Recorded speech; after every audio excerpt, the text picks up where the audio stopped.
Asauddin Owaisi ji, you will also get 2 minutes. I'm sorry. Madam मैं 4 minute खत्म कर दूंगा मैडम, आप दोबारा नहीं बोलने दूंगा।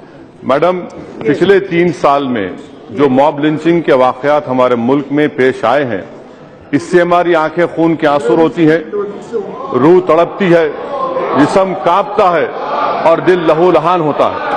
और मैं आपसे वाज़ेह तौर पर कहना चाह रहा हूं मैडम कि ये वाकयात नहीं खत्म होंगे, इसलिए नहीं खत्म होंगे क्योंकि ये सरकार रिलीजन को आइडियोलॉजी के तौर पर प्रमोट कर रही है, जो हमारे कॉन्स्टिट्यूशन के खिलाफ है। जिस दिन ये सरकार रिलीजन को या फेथ को मानेगी, आइडियोलॉजी के तौर पर नहीं, ये वाकयात खत्म होंगे। दूसरी बात ये कह रहा हूं कि क्यों खत्म नहीं होंगे, जब तक बीजेपी कल्चरल नेशनलिज्म को मानेगी, इस मुल्क में मॉब लिंचिंग होते रहेगी, दलित और मुसलमान मारे जाते रहेंगे। जिस दिन बीजेपी कॉन्स्टिट्यूशनल नेशनलिज्म को अपनाएगी, मॉब लिंचिंग खत्म हो जाएगी। तीसरी बात मैडम, ये सरकार अपने कॉन्स्टिट्यूशनल ड्यूटी में सरासर नाकाम साबित हुई है। ये किसी की भी जान बचाने में नाकाम साबित हुई है। इन्हीं के कर्नाटक में लोग मारे गए, केरल में मारे जा रहे हैं, और फिर पूरे मुल्क में इन्हीं की रियासतों में जहां पर ये इख्तिदार पर है, मुसलमान और दलितों को टारगेटेड किलिंग हो रही है। चौथी बात यह है मैडम, जो मैं आपके सामने रखना चाह रहा हूं, अभी अलीगढ़ रेलवे स्टेशन पर एक नजमुल हसन नामी शख्स इंजीनियर है, रेलवे पुलिस ने क्यों पकड़ा उसको? वो शख्स बुरखा पहनकर ट्रेन में जा रहा था और रेलवे पुलिस ने पूछा क्यों पहना तुमने बुरखा, तो उसने कहा कि 3 दिन पहले मुझे लोगों ने मारा था, मैंने अपने आप को मॉब लिंचिंग से बचाने के लिए मैंने बुरखा पहना। ये अखबारात में आया है। ये आप इसकी जिम्मेदार है या नहीं, बता दीजिए आप मैडम। और 2 बात मैडम, जिसको खत्म कर दूंगा मैडम, मैं आपके सामने अर्ज करना चाह रहा हूं कि क्या सरकार काउ प्रोटेक्शन को, क्या ये हिंदू रिलीजन का एसेंशियल प्रैक्टिस है?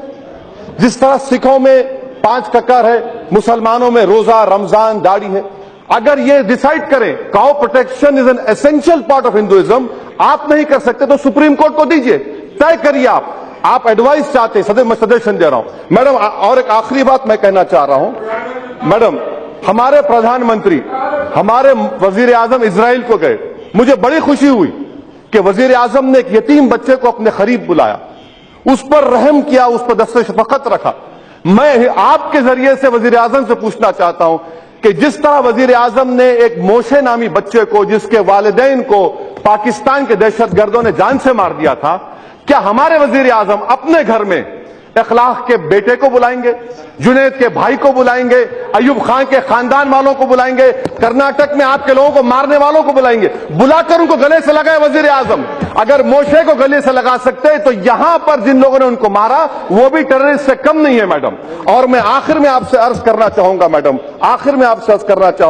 कि जुनैद के वाकये में FIR में लिखा गया कि उसको क्यों चाकू मारा गया, कि तू गाय का मांस खाने वाला, इस पर चाकू मारा गया।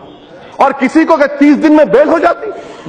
क्या आपकी सरकार नहीं है वहां पर 30 दिन में बेल होगी? 90 दिन लगते हैं मैडम मर्डर केस में। आपकी सरकार सो रही है, आप कॉन्स्टिट्यूशन ड्यूटी में नाकाम साबित हुए। मैडम मैं आखिर में आपसे कहना चाह रहा हूं कि वजीर आजम अगर वाकई में सच्चाई को मानते हैं, जबानी खर्च के कायल नहीं है, तो मैं वजीर आजम से कहूंगा कि आपके शैडो आर्मी को रोकिए। और मैं आपके जरिए से मैडम, हिंदुस्तान के हमारी 5000 साल की तारीख अगर है, हमारे हिंदू भाइयों से कहना चाह रहा हूं, बचा लो अपने आप को हिंदुत्व से। हमारी लड़ाई हिंदुइज्म के खिलाफ नहीं है, हिंदुत्व के खिलाफ है। इस मुल्क को इससे बचाना है। यह हुकूमत हिंदुत्व को प्रमोट कर रही है और टारगेटेड किलिंग कर रही है मुसलमानों और दलितों की। ये नाकाम साबित हुए हैं। मोदी सरकार की हुकूमत जब तक रहेगी, मॉब लिंचिंग चलता रहेगा। शुक्रिया madam. Thank you honourable minister.